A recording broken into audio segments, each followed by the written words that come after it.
Hallo ihr lieben Kreativen, herzlich willkommen auf meinem Kanal Mellies Moments und herzlich willkommen in meiner kreativen Welt und zu einem neuen Schritt-für-Schritt-Video.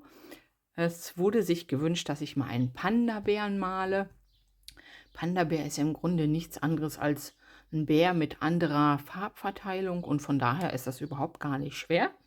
Wir starten wieder mit einer Grundform und zwar malt ihr einfach gerne einen Kreis, der eventuell hier unten in dem unteren Drittel an den Seiten etwas breiter ist. Aber das kann man auch noch gleich durch Fellstruktur, indem man das dann hier so ein bisschen wuschig macht, noch andeuten, dass er hier ein bisschen breiter ist. Dann habt ihr schon mal euren Kopf. Ja, dann geht es weiter. Ihr setzt euch ein paar Öhrchen ran und die werden hier einfach so ein bisschen halbrund dran gemacht und Panda-Öhrchen sind schon mal schwarz. Gut. Es geht weiter. Wir haben unseren Kopf im unteren Drittel. Also ihr habt hier die Hälfte, denkt euch die Hälfte und in den unteren Drittel hier kommt die Nase rein. Die malen wir in so einem Halbkreis. Einen kleinen Strich und einen Mund, wenn wir das mögen. Und wenn ihr euch das jetzt hier denkt, es wäre hier halbiert, ja, dann kommen hier ganz dicht an diese Linie die Augen im Grunde dran. Mach die mal so ein bisschen, genau. Und das, was den Panda jetzt ausmacht, ist diese ovale, dunkle Form, die sie da sozusagen haben. Und das wird dann auch ein bisschen schwarz gemalt. Da müssen wir dann nachher gucken, dass wir die Augen hervorbekommen durch ein kleines Highlight. Ja, also hier ist alles ein bisschen fällig und puschelig, auch gerne hier oben genauso. Ne? Und da haben wir die Augenpartie mit den ganzen dunklen Flecken. Und dann geht es einfach weiter. Ihr macht euch genau die gleiche Form wieder. Oben ein bisschen schmaler, unten vielleicht ein bisschen breiter. Den Körper, der hier so dran geht. Und dann brauchen wir hier einfach nur so 2 ovale Kreise dran setzen. Das sind dann die Füße. Wer mag, kann hier gerne nochmal in so eine Fußfläche in etwas heller dann lassen. Vielleicht auch so 3 Zehen. Das bleibt euch überlassen. Und der Rest vom Fuß wird auch wieder dunkel gemacht. Aha, also die Zehen, das andere ein bisschen heller. Ich weiß nicht, ob es Naturfarben ist. Das müsste ich jetzt erstmal, also Hautfarben bei denen. Aber auf jeden Fall lässt es sich ein bisschen heller machen. Gut. Und dann haben die so eine Kragenschürze in dunkel und von hier gehen auch die Ärmchen ab. Von dieser Kragenschürze. Also die Ärmchen kommen eigentlich von hinten, aber die Farbe ist so dann auch in dunkel. Die werden auch in schwarz dann gemalt.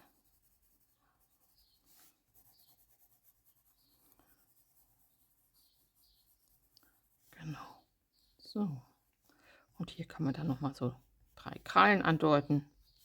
Und fertig ist im Grunde schon euer Panda-Bär. Mehr ist es nicht. Ist nicht so schwer, ne? So, ich habe gerade noch mal geguckt, ein bisschen nach Fotos. Und zwar sind die Vorderbeine schwarz und auch die Hinterbeine. Das würde heißen, zu unserem Bild hier können wir auch noch hier so ein bisschen, da wo dann die Beine im Grunde laufen, hier auch noch ein bisschen dunkler hinmachen. Und der Rest ist aber weiß. Kann man hier ein bisschen runter machen. Ja, Panda, so sehen sie aus. Ja, und dann können wir noch mal hier hoch. Das wollte ich mal ein bisschen Eukalyptus einmachen, der frisst.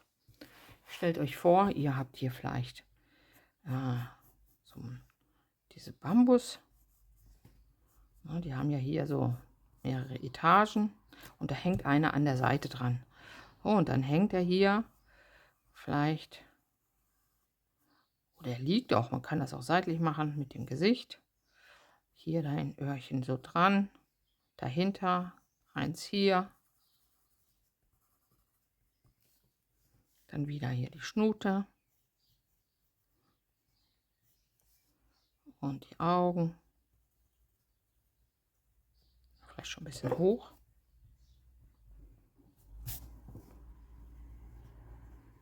Genau. Und dann hier wieder das dunkle Auge.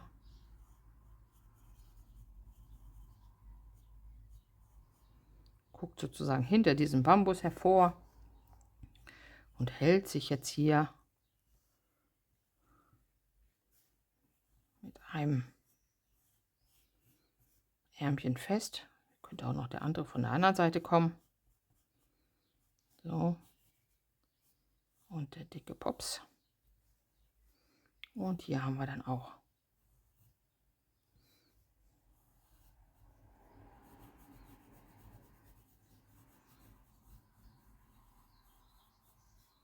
also Arme dunkel.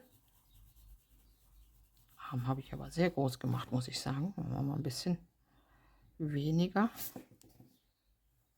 So. Der dicke Körper.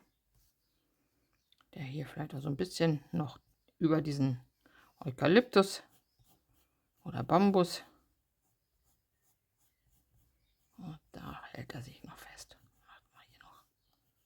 Und einen kleinen Stummelschwanz sieht man vielleicht auch noch.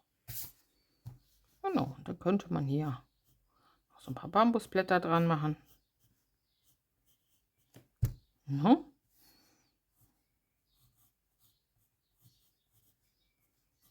Und dann klettert der da. Ist ein riesen Bambusstamm, aber klettert der da hoch. Oder Eukalyptusstamm, keine Ahnung. No? Der könnte ja auch noch so ein paar Eukalyptusblätter in der Hand halten. Und hier im Maul. Futtert gerade. Das könntet ihr auch noch so machen. Ihr seht schon, das ist gar nicht schwer. Und genau das werden wir jetzt mal als Aquarell machen. So, ich habe noch so eine Karte liegen gehabt, wo schon so ein Spruch drauf war. Und ich habe gedacht, das passt doch ganz nett, weil die sind ja auch so ein bisschen gemütlich. Und da nutzen wir jetzt einfach mal hier dieses Kärtchen, um den Panda zu malen. Also, wir starten wieder mit unserem Kopf. Und ein bisschen breiter.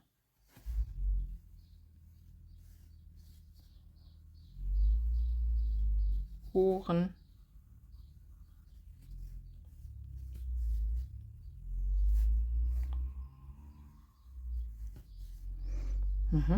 Hier kommt Nase hin. Kleiner Mund. Dann kommt da die Augen hin. Diese Dings können wir gerne immer so ein bisschen wackelig machen. Ne? Das bringt so ein bisschen Leben rein. Auch hier oben machen wir gleich ein bisschen Fellstruktur. Hier genauso. Ein bisschen Fellstruktur. Und dann geht hier der Körper weiter.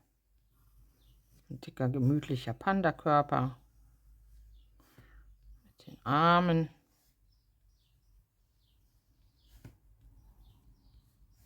Und hier wird das verbunden.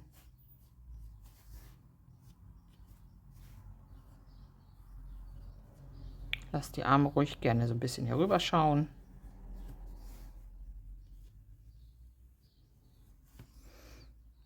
Und hier können wir dann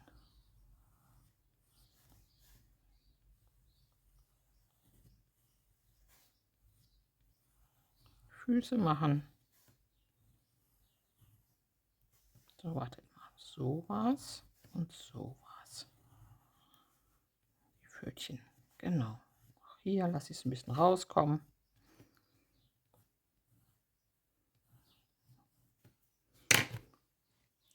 So, wo habe ich denn meine Radiergummis? Ich muss erstmal hier ein bisschen wieder was wegnehmen.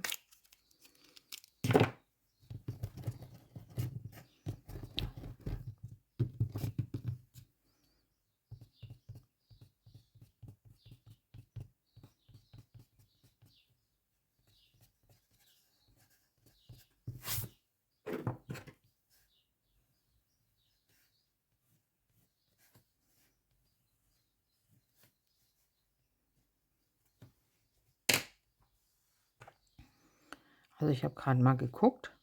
Und zwar sind diese Fußtatzen nicht naturfarben, aber gräulich. Können wir das ja auch gerne machen.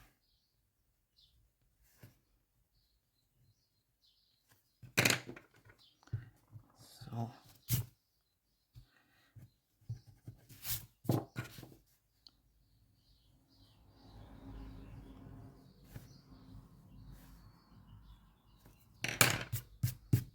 Na, das wird doch schon mal ganz süß werden.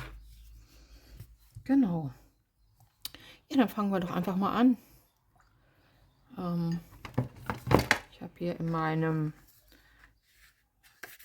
Paul Rubens Kasten ein schönes Schwarz, das nutze ich dafür. Und dann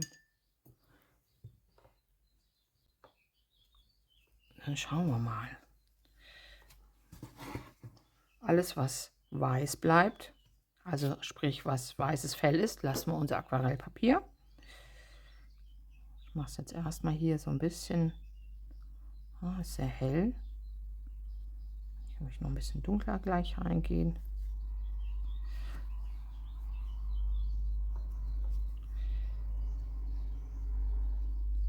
So.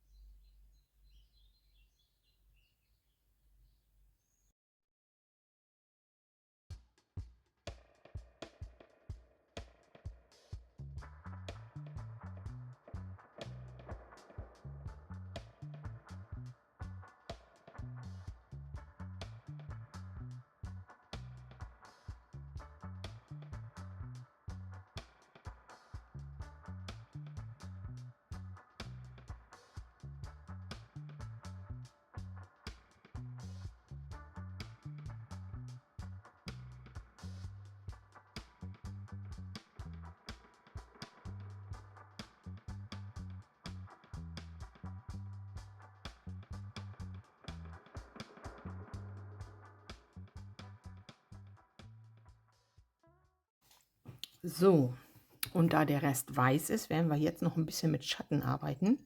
Das heißt, ich wasche meinen Pinsel jetzt mal aus und mache ihn aber nicht ganz klar. Ich habe jetzt hier noch so ein bisschen Grau drin. Jetzt wasche ich ihn noch mal aus und nehme diese Farbe wieder weg hier und habe dann so ein bisschen einen leichten Schatten.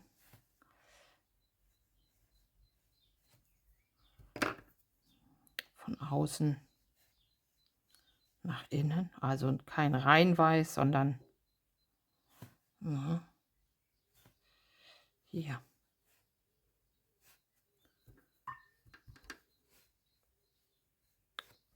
Ziehen wir das hier so ein bisschen rein. Gut. Und dann sitzt der, da mache ich aber etwas braun mal, dass wir noch eine andere Farbe reinbekommen. Ja, hier so ein bisschen auf der Erde eventuell. Oh. Ja, das läuft da jetzt rein, aber das ist okay.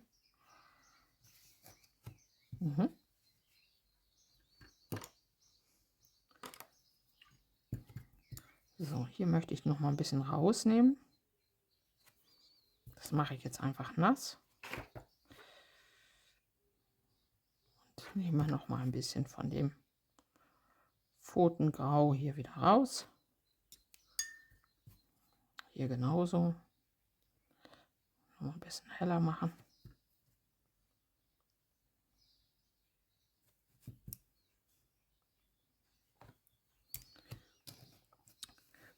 Gut, super.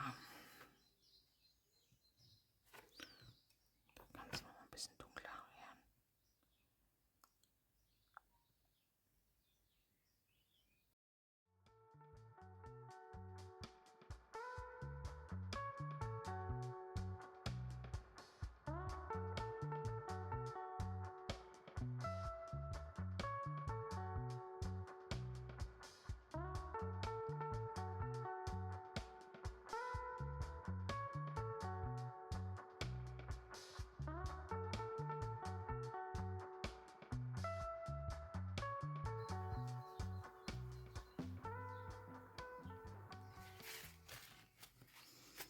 Gut, das lassen wir jetzt erstmal ein Momentchen trocknen. Ich schnappe mir jetzt hier meine neuen stiftende Two Hands. Das sind Fineliner und die haben wunderschöne Größen. Und dann nehme ich mir jetzt tatsächlich mal einen ganz kleinen. Ich nehme mir hier den 0,03er mal und mache jetzt noch mal ganz wenig Fellstruktur hier um den Bären herum, um das zu verstärken. Genau, hier so ein bisschen Frisürchen.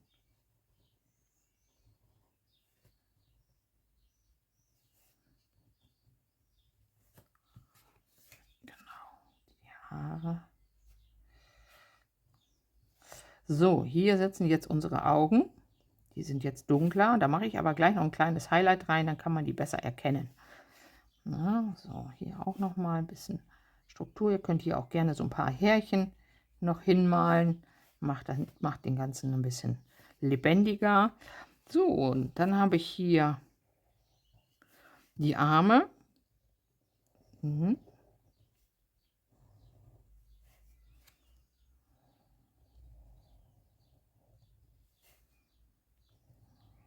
So ein bisschen andeuten.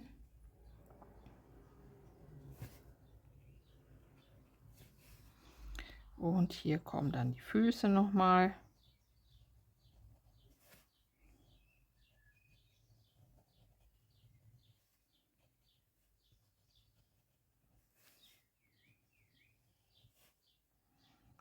Und die Pranken, die werde ich jetzt auch noch mal ein bisschen mit Grau gleich bearbeiten.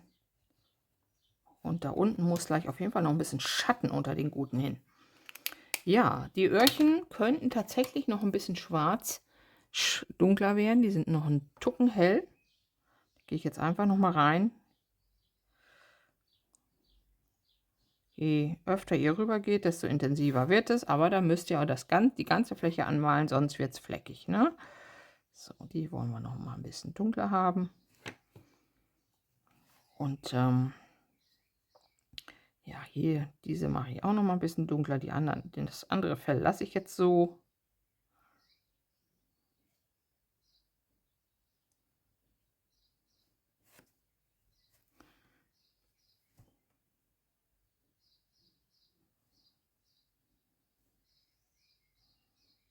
Gut.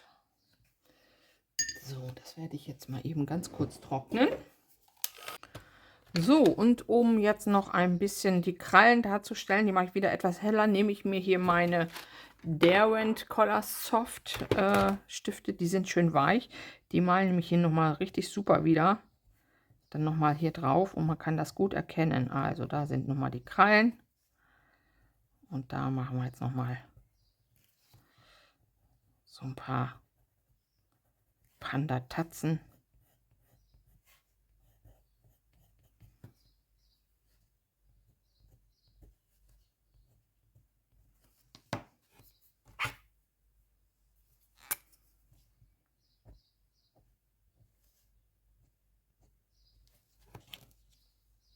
Sehr schön. So, wir brauchen noch Highlights ins Äuglein, ganz wichtig. Einmal, zweimal.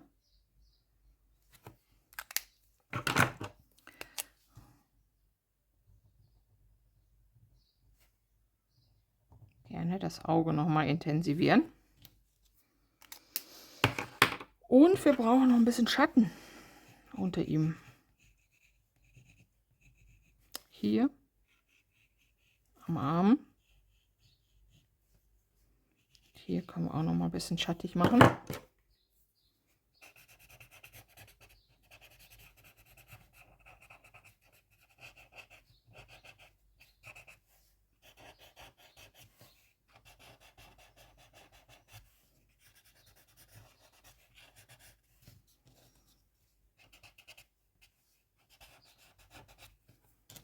Super. So, und jetzt male ich dem Ganzen noch ein paar Eukalyptusblätter hin. Dazu nehme ich hier von Victoria das Macaron. Das ist so ein schönes Eukalyptusfarben. Hier, ich zeige es euch mal. Das passt genau, dieser Farbton. Und da werden wir einfach mal hier so ein paar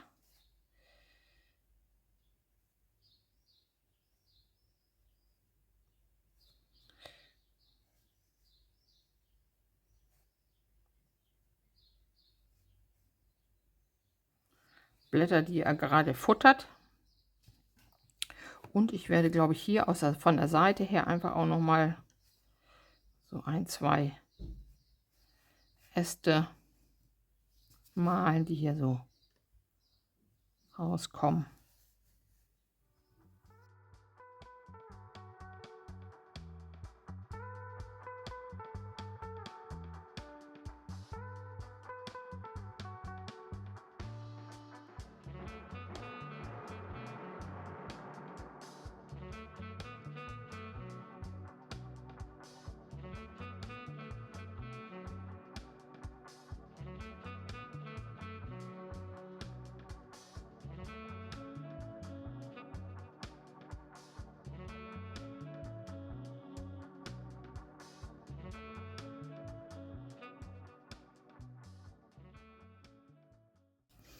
Einfach so ein paar Ästchen. Das reicht mir doch schon.